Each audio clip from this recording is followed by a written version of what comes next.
Hey guys, Bird Yugioh here, coming at you with another deck profile. Today we are finally doing the DDD deck profile. This is not only one of the most fun decks for Master Rule 5, it's also one of the decks that benefited most from Master Rule 5, because basically it's doing fusion, synchro, XC summoning, a little bit of link summoning, but it's doing a lot of this and a lot of combos. So it benefits greatly from being able to use any of the main monster zones for all their fusion summons and synchro summons and just everything. So it's a super, super fun deck. Let's just get right into it. If you guys haven't already, go ahead and subscribe. And starting off with the first monster, Savant Kepler. He's your best normal summon. If he's normal summoned or special summoned, you can either target one DD card you control, return it to the hand, but the effect you're pretty much going to use every time is you can add one Dark Contract card from your deck to your hand, which is basically either you're searching, then a search card. So really, really good. That's by far the best normal summon, like I said, in the deck. So really good to see that one. And it's your high pendulum scale as well. And then we play 3 DDD Oblivion King Abyss Ragnarok. They all have long names, so bear with me, but he's got 2 absolutely amazing effects. That's why we're playing him at 3. This is also a Pot of Desires deck, just because you want to see your combo pieces, and you want to see as many of them as you can in your hand. So that's why you need to have as much draw power as you can in this deck. But this card is really good if it's in your pendulum scale, and you special summon a DD monster. You can target another DD in your graveyard and special summon it. Attack damage to your opponent is halved, and you take 1,000 damage, but you're just getting a free summon from grave, basically. And then also, if he is normal or special summoned, which one of my favorite ways of doing that is with Meteor Burst Dragon, because when this is summoned, you just target one card in your pendulum zone and summon it. So when he is normal or special summoned, you can target one DDD monster in your graveyard and special summon it. So again, just 2 really, really good effects. And he's a level 8, so that comes up for your XC summoning. So really good card. Play 2 Savant Thomas. He is decent in the pendulum scale. You can add one face-up DD pendulum monster from your extra deck to your hand. And then his monster effect is you can target one DD card in your pendulum zone, destroy that card, and if you do, you special summon one level 8 DDD monster from your deck. So that could potentially be King Abyss Ragnarok, which is obviously really nice because then you get his effect. For the rest of the turn, any battle damage again is halved. So if you use a lot of these effects, you're not going to be OTKing that turn, but you're going to be building a board of like 3 or 4 negates. That's what this deck does very well. And then 2 Copernicus, DDD Savant Copernicus. He's got 2 decent effects in the, let's see, once while this card is in your pendulum zone, you can negate an activated spell effect that would inflict damage to you, then destroy this card. So that's not really what you're going to be using it for. It's mostly its normal or special summon effect. You can just send one DD or Dark Contract from your deck to the graveyard. Again, normally it's going to be one of your DD, like Necro Slime or Lamia, because you really want those in grave. So it is a good card, and it is a very low scale. And then we're playing kind of the more pendulum version, because Gilgamesh is just so good. So Chaos King Apocalypse is also just really nice. In the pendulum scale, you just banish 2 DD monsters from your graveyard, and you can special summon him, so you get a free level 7 on board. And then during your opponent's turn, if this card is in your hand or graveyard, you can target 2 face-up spell and traps you control. You can't special summon except for Fiend type. You destroy the 2 spell and traps that you targeted, and then you special summon this card. So it's again a free 2700 attack, level 7 monster, really nice. So that's it for the pendulum monsters. You're really not doing much pendulum summoning with this deck. You're more putting them in the pendulum zones to then like special summon them, or for like Ragnarok and King Apocalypse, you'll get some effects off before you then special summon them. But kind of your main combo pieces you want to see, your main your regular effect monsters. The most important one is going to be Lamia, because if this card's in your hand or graveyard, you just send one DD or Dark Contract from your hand or face up on your field of the graveyard, and you can special summon this card. When you use that effect, though, you have to banish it when it leaves the field, but it's your level 1 tuner. That's your main way of going into your Synchro summoning, and it's just so easy. You also play 3 Swirl Slime. This one, if it's in your hand, you can just fusion summon a DDD fusion monster by sending him and any other DD monster to the graveyard. So that's very, very nice. You can also banish this card from your graveyard and special summon one DD from your hand. So 2 really good effects for him. Necro Slime. It's one I've seen some people play at 2 or heck even 1, but I would never play less than 3.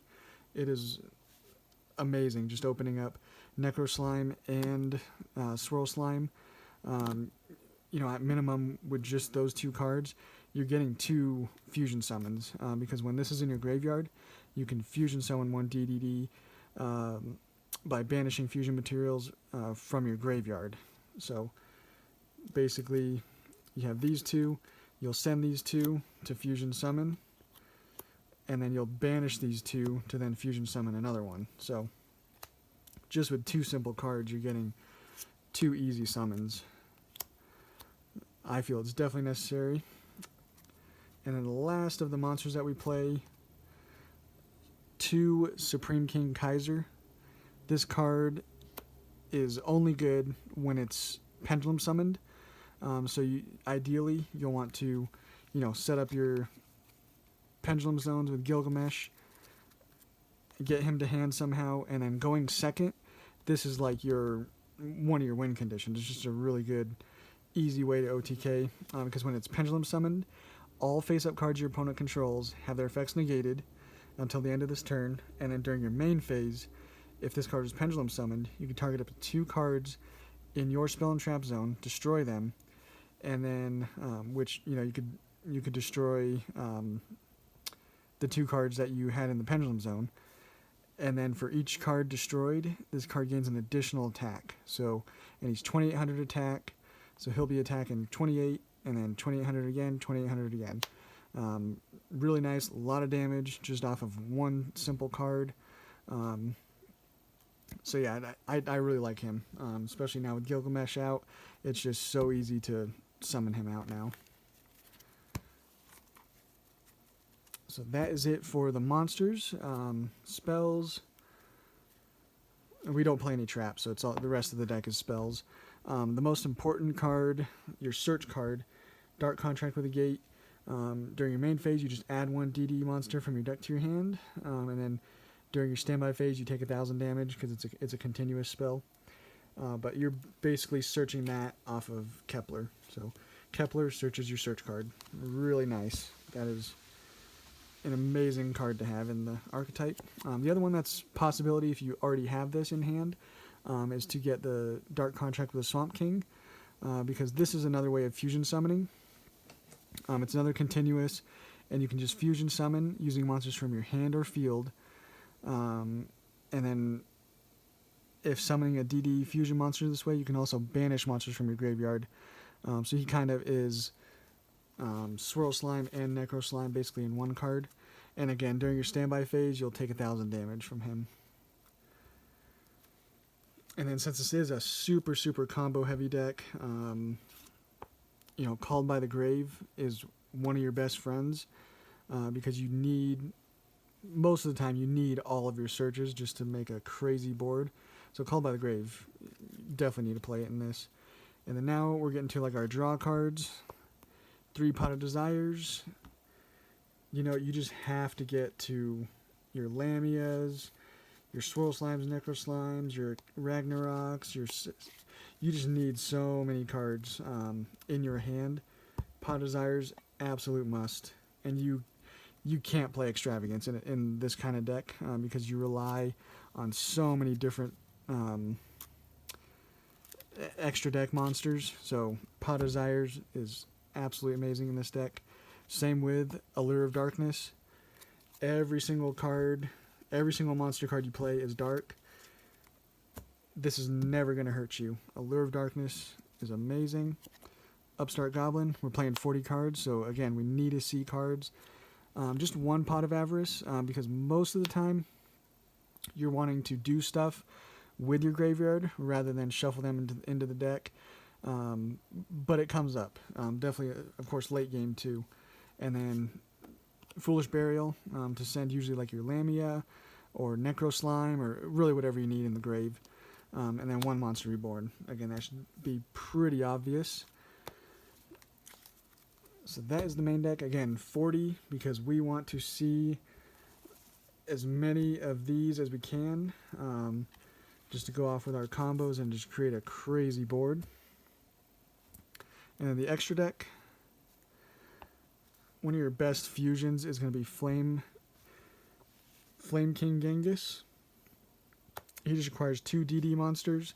If another DD monster is special summoned while this card is on the field, you can target a DD in your graveyard and special summon it. So that's the main reason you're making him. He's also a level 6, so you can go into level 7 synchro plays. He's really good. And then we play 1 Flame High King Genghis. He requires a level 5 or higher DD monster, and then any other DD monster. But again, if another DD monster is normal special summon to your field, while you control this card, you could target a DD in your graveyard, special summon it. That's kind of a recurring effect with a lot of these extra deck monsters. That's kind of what DDs do. They, make a monster, make a fusion, summon back one of those fusions, and then you just summon a lot from the graveyard. And then we play 1 Oracle King. The main reason you're playing him is so that you can have a level 7 to go into your level 8 synchros. But he's also decent to sometimes sit on, a 2800 attack, and then any effect that would inflict damage to you makes you gain those life points instead. So say you have a Dark Contract and a Swamp on the field, you might want to keep those on if you think you have enough negates otherwise to keep him on the board. And then during your standby phase, you'll be gaining 2,000 life points instead of losing them. So that sometimes comes up. But most of the time, it's just a combo piece to get a level 7 on board. And then to get a level 8, I like Dragonbane King Beowulf. He requires just 1 DDD monster and 1 DD monster. If a DD monster you control attacks a defense position monster, you inflict piercing battle damage. And then during your standby phase, you can destroy all cards in the spell and trap zones. So that's on, obviously, both fields. So that could potentially be pretty cool if you can protect him and have him for your standby phase. And then now for some of the synchros. Gust King Alexander is your level 7. He's one of the best ones. If another DD monster is normal or special summoned again, you can just target 1 level 4 or lower DD in your graveyard and special summon it. So he's, again, just another extender, another way of special summoning from your grave. Odd Eyes Meteor Burst. Unfortunately, with Gilgamesh, because that is a really nice card now, you're not going to be making him as much as you used to. But if you don't make Gilgamesh, this is a good card to go into because, like I said before, if you have a card in the Pendulum Zone, if you summon this out, make this, then you can special summon that card in the Pendulum Zone just for free. Really nice card. And obviously, if it's Ragnarok, you're getting another summon of a monster, so really good. And then one of your level 8s is Cursed King Siegfried. During either player's turn, you can target 1 face-up spell and trap on the field, and that target's effects are negated. So this is your spell trap negate. Really nice to end your board on with him. Very, very good card. Another one, Crystal Wing, Synchro. he is your monster effect negate. So I mean, ideally, obviously, if you can get both of these out, which is not as difficult as it may seem, that's a really nice end board with 2 really hard negates. And then some of our Xyz, I threw in a rank 7. Most of the time people don't play rank 7s, but I really wanted one, especially for going second. And Big Eye is one of those. It's just a really good going second rank 7, because you just detach one and target one monster your opponent controls and take control of it. This is the only card that cannot attack the turn you activate that effect. So really nice. Our rank 8s, we got a Duo Dawn King Yugioh. He is absolutely amazing. He does require 2 level 8 DD monsters, but after it's XC summoned for the rest of the turn, other cards and their effects cannot be activated on the field, and other cards' effects on the field are negated. So that's really nice for just making him at the end. He's 3,500 attack, really nice card. And then during either player's turn, you can detach one and destroy all spell and trap cards on the field. And then you can detach one from this material as well and target one dark contract in your graveyard and set that target. So, you can destroy all, if your opponent sets 5, say, you can use this, destroy them all, and, if you destroyed some of your dark contracts, then on your turn you can then add those and set those back to the field. So, really, really nice card. And the other rank 8 is Hope Harbinger. This is going to be your spell negate. Really nice. Just when a spell card is activated, you just negate the effect and attach it to this card. And then our links that we play. Most important one is going to be Gilgamesh. Just requires 2 DD monsters if this card is special summoned. You can't special summon except for DD monsters, but you place 2 pendulum monsters with different names from your deck to the pendulum zones. You'll take 1,000 damage. But yeah, that's your way of getting your zones just easily set up. Like I said, unfortunately, you can only then summon, your DD monsters. But still, not bad at all. We also play a Cross Sheep. The effect you usually want to get off with Cross Sheep is when you fusion summon, because then you'll be able to special summon one level 4 or lower from your graveyard. So again, just fitting in perfectly with the DD theme and just being able to get another extender from your grave. A lot of times you want that to be the Lamia, so you can just keep abusing Lamia. And the last card we play is just a Wee Witch Apprentice. Really nice for getting your dark monsters attack and defense up.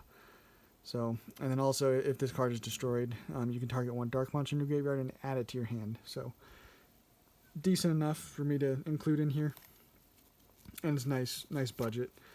But yeah, that is the deck, guys.